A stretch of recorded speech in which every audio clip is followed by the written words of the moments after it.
In the studio, we have Josh Reams. How you doing, Jay? Hey, I'm good. Thanks for having me in today.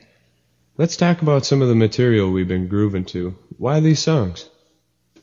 Well, as you know, this record's dedicated to my childhood friend, Aaron Lopez. He passed away the summer of 2006.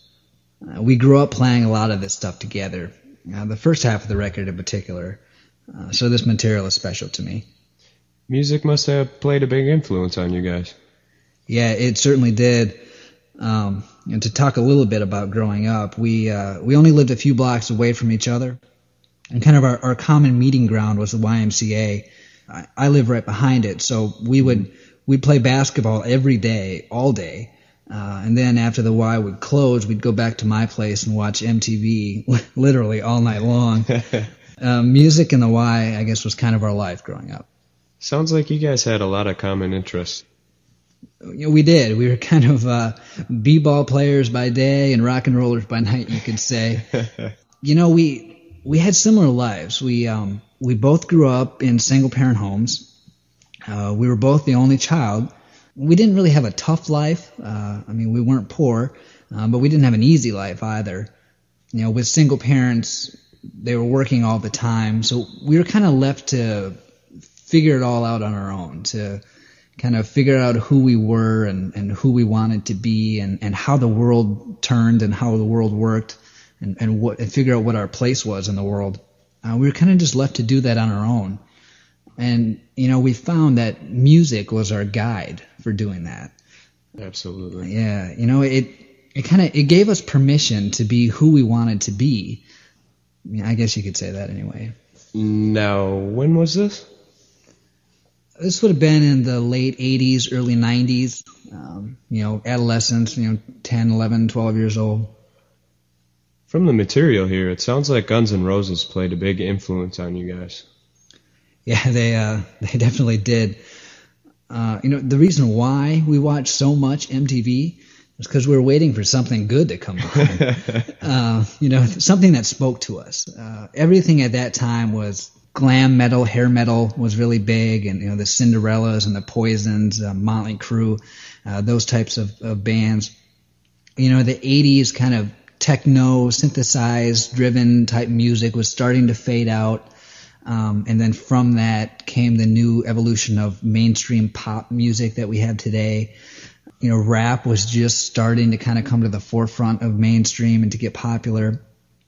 Stuff like that. And I mean, I like all that stuff, but it didn't have any soul to it. It didn't speak to us. And then Guns N' Roses started getting airplay, and I mean, it was like a revolution. It was like something we had never heard before, or we had never seen anything quite like it. I mean, it spoke directly to our souls. It inspired us.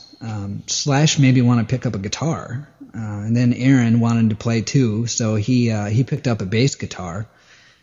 We went from learning about life through listening to music to really exploring the world through playing it.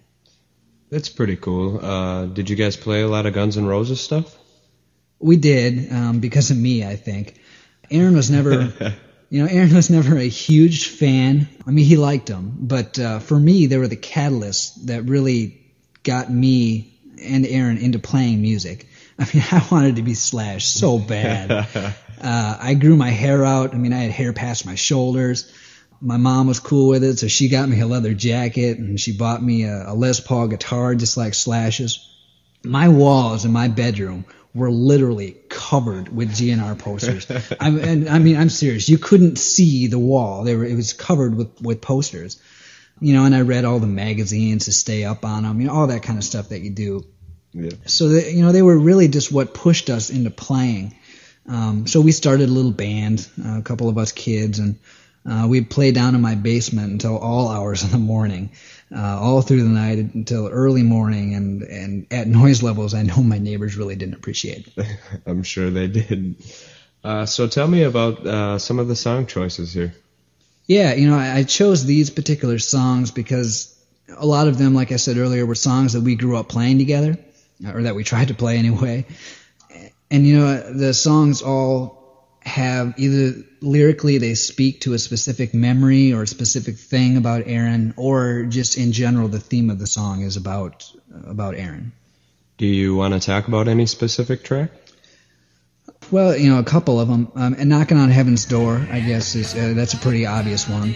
It's such a classic. There's so much soul in the melody and the words of that classic Bob Dylan song that Guns N' Roses just kind of brought to life. Knock, knock, knocking on heaven's door. Hey, hey, hey, hey, yeah. Knock, knock, knocking on heaven's door. Madagascar is also special. I think lyrically that song really speaks to the difficulties that Aaron faced all through his life. Time in life was never ever kind to Aaron. I won't be told anymore that I've been brought down in this storm. Tell me about There Was Time. There Was a Time is really different. A lot of people might say that it doesn't fit on the album. It kind of has an industrial rock kind of a sound or genre to it. And, I try to give it that feel because, Aaron had a lot of musical interest. I mean, he was all over the map on the genres and styles that he liked. And when we started playing in the early 90s, he really jumped on to the bandwagon that just started becoming popular, the alternative rock, the Seattle sound, the Nirvana and Pearl Jam, Soundgarden, those types of bands. And, he really dug that stuff, and I liked it, but I always had preferred the classic rock, the Guns N' Roses and Aerosmith and AC/DC and the Stones, Mr. Clapton and Mr. Dylan. So There Was a Time is, I think, I tried to represent kind of Aaron's musical direction that he was going. I think he kind of enjoyed that type of a sound, something really different. And if I were to guess, if he were to pick a favorite song on this album, something tells me he would have liked There Was a Time. Broken glass and cigarettes.